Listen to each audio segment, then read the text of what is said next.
Hey guys and gals, Nary here from Drake Wing Gaming. To some of you on Twitter, the Gaming Drag. Today I'm coming back at you with another Let's Play episode of Lyre. Yep, we're jumping right back in, y'all. I don't know how much more we have, but let's see how this all pans out, shall we? Alarm chain, we're up, and let's go. Alright. It's impossible trying to separate my dreams from reality. Even harder to separate my dreams from visions. Visions of past lives and others' lived experiences. They all swirl into the center of my thoughts, like water flowing down a drain. Like the mind's eye. I've been falling in and out of consciousness for what feels like months. Years? I hope not. I hope that I'll wake up any moment now and everything will be fine. Lyle will be lying next to me in a warm bed, his pretty eyes closed as he softly snores, his large yet eloquent paw holding mine in a loose grasp. Once the dreams end, this is all I wish to wake up to. It could be anywhere at any time, as long as it's with him at my side. The one person left in this world that I truly feel I can trust. All I can do is wait. I can't even remember much of what's happened. It's like nothing's happened. Did it ever happen? Through each of the visions, all of the dreams, I'm enveloped by the world around me. I lay on a bed of fur, my limbs aching, a stinging pain flowing over my back like river rapids. A cold breeze has tugged over my skin like a blanket, twisting and tugging around me. My mouth feels dry and the icy wind kisses my lips. I can't really hear anything over the scream of silence in my mind. Everything smells warm, like the dry heat of a fireplace mixed with the smells of burning wood. I can also smell crisp grass and trees. Is this my mind playing tricks on me? Filling my closed eyes with dreams and apparitions, but also triggering my other four senses. It's not as overwhelming as the visions, though. They pass by in an uncontrollably fast manner. If I try to slow them down and focus, it becomes harder to think. It's not just that, though. It's like I become lost in them. The visions take hold and I feel frozen in place, only able to watch but unable to comprehend. Like some sort of inanimate object. It feels like hell has grabbed me by the arms, holding me in place. I'm scared to give in. But as each moment passes, I wonder if that's my only way out. Letting the mind's eye take full control. After holding out for so long, maybe that's all I can do.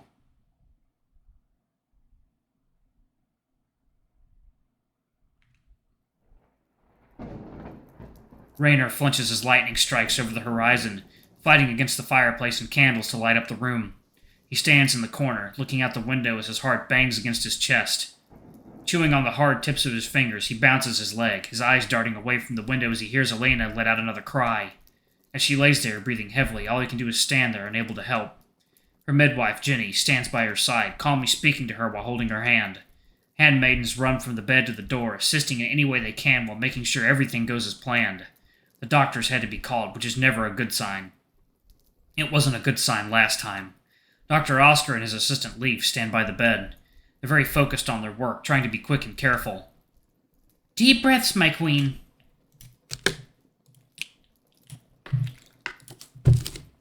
Deep breaths. Jenny demonstrates for Elena, breathing in slowly and then exhaling in a steady way. Lena attempts to follow her pace. My queen, you have to push. I understand there is pain, but you can do it. She lets out another scream, which circles around the room like a terrible wind. The longer this goes on, the harder it is for Raynor to stay calm. This is their third attempt at having a child.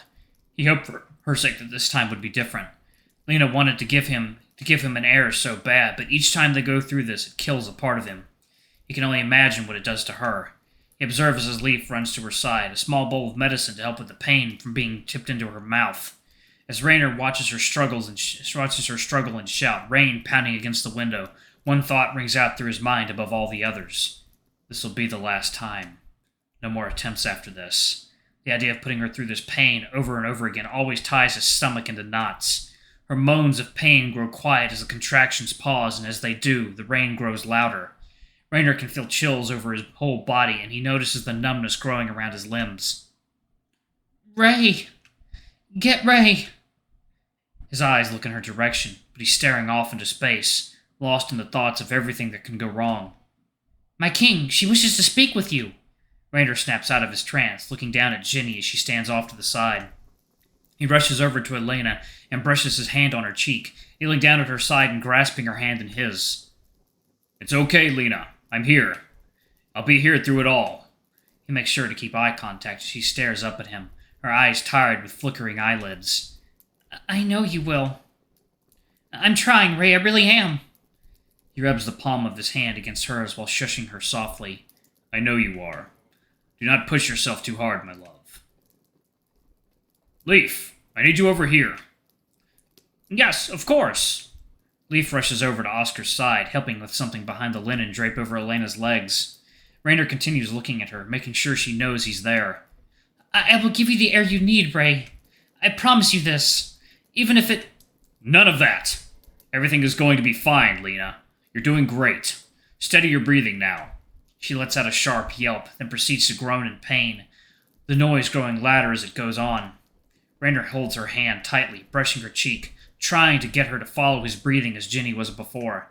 Her face twists into a painful expression which rips his heart in half. He takes a moment to look up and sees Ginny at the side of the bed, holding her other hand. Oscar and Leif stand at the end of the bed, leaning down. Oscar, what's happening? I can see them. The child is breached. Elena lets out another howl of pain, and Rainer catches himself squeezing her hand tightly. Water time.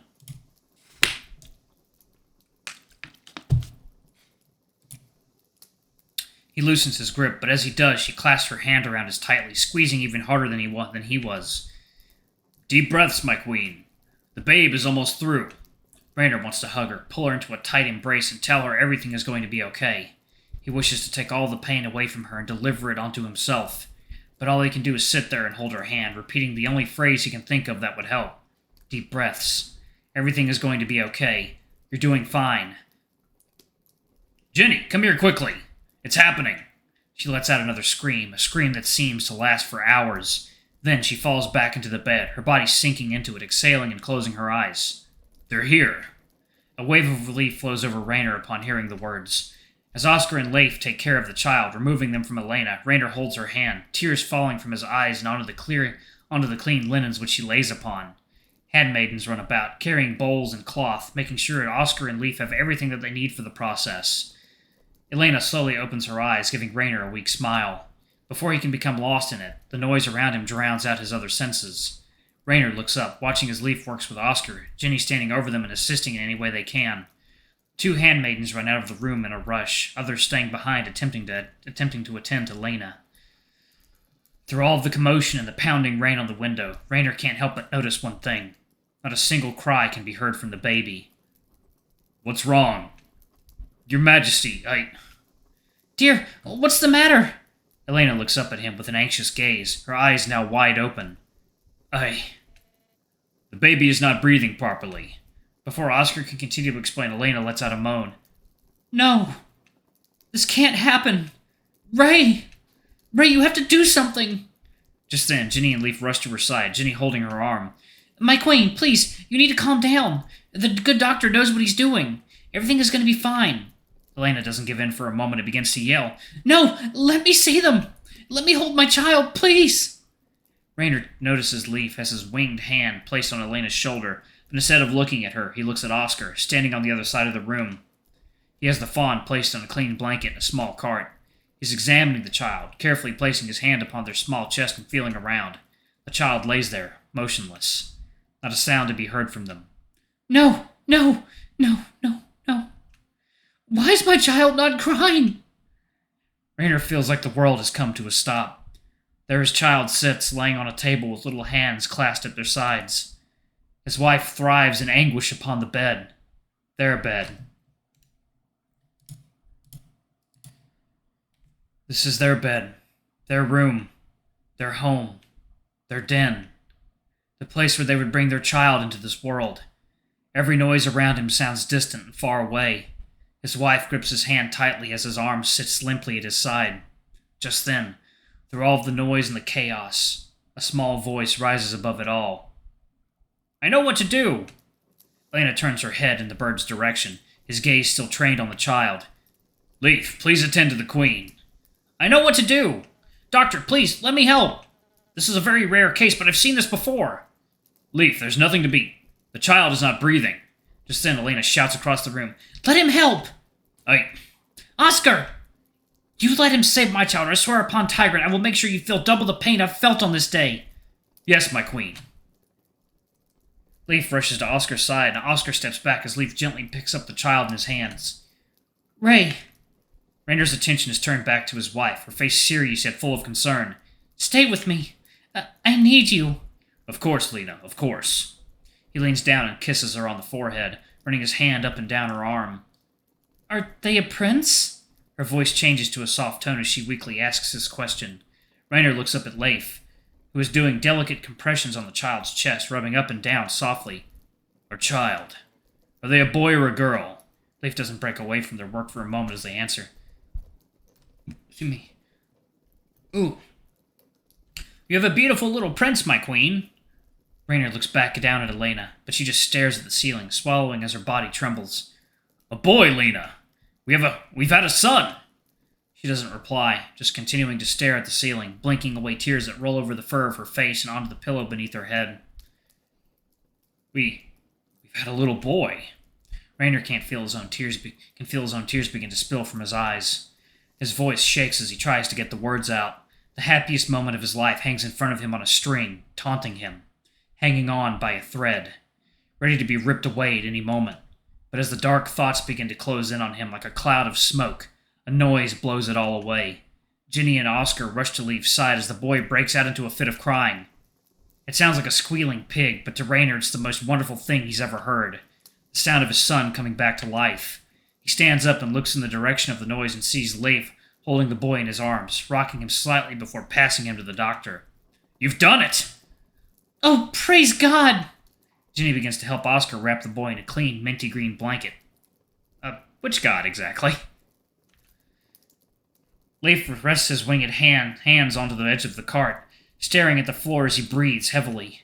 Rainer wants to run over and lift Leif up, pulling him to a tight embrace, but he looks down at his wife first.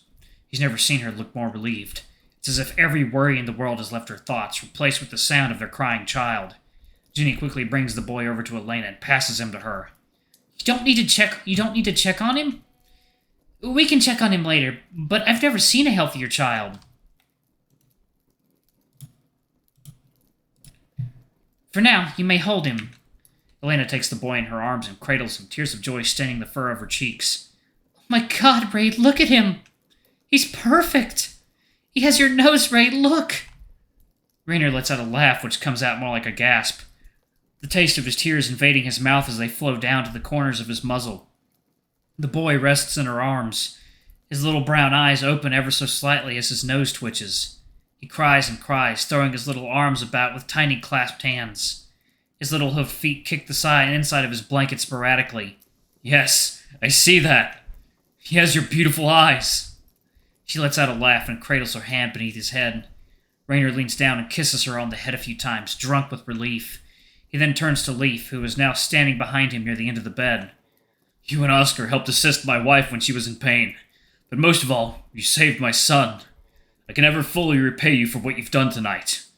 Leif fiddles with his wings, looking down at the ground after being praised so highly. I was just doing my job, your majesty. There's no need to that. Rainer kneels down and pulls the small bird into a tight hug, taking care not to crush him. When he pulls away, the bird is a little dazed, but clasps his wings together, giving a large smile. Ray! Alright, I'm gonna pause it right there, yo. Ooh, emotionally charged episode. I wanna know what made their son turn. I wanna know what made Rainer's son turn against him like that. How he could so coldly kill his own father. There's got to be a deeper reason for that. Anyway, y'all, I'm going to go ahead and pause it right there. Thank y'all so much for watching. Don't forget to like, comment, subscribe, ring that notification bell, and check out our Patreon if you can. It always helps. All right, y'all, I'm going to head out and enjoy the rest of my night. Y'all have a good evening. I love you all, and I'll see y'all in the next video. Bye-bye!